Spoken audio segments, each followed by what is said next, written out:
અત્યારે। હવે આગળ વાત કરીએ સૌરાષ્ટ્રની। સૌરાષ્ટ્રમાં પણ અત્યારે પ્રકૃતિ સોળે કળાએ ખીલી ઉઠી છે, ત્યારે જૂનાગઢના ભવનાથ તળેટીમાં યાત્રિકોનો ધસારો જોવા મળી રહ્યો છે।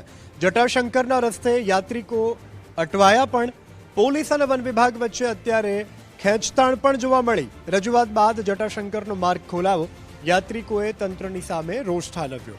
દર વર્ષે અહીં પાણીના વહેણમાં અનેક યાત્રીઓ ફસાવાની ઘટના બનતી હોય છે, જેને પગલે લોકોને અટકાવવામાં આવ્યા હોઈ શકે સુરક્ષાના કારણોસર, પરંતુ અહીં જે પ્રકારની ચકમક જરી તે પણ ચર્ચાનો વિષય છે।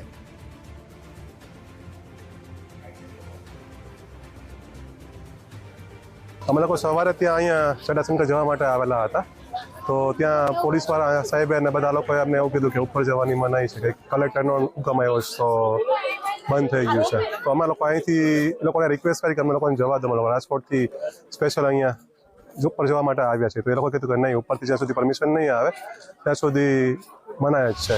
અમે આજે ઘણા વર્ષોથી જટાશંકર મહાદેવની સેવા પૂજા કરવા જતા હોય છે, તો આજે સવારે જ્યારે અમે આવ્યા ત્યારે અહીંયા મારા સહિત ઘણા બધા યાત્રિકો જે બહાર ગામથી આવેલા હતા એ બધાને અટકાવવામાં આવેલા હતા। પછી અમે સ્ટાફવાળાને પૂછ્યું કે ભાઈ તમે કેમ અમને અટકાવો છો, અમને કેમ જવા નથી દેતા, અમે તો કાયમી જાય છે।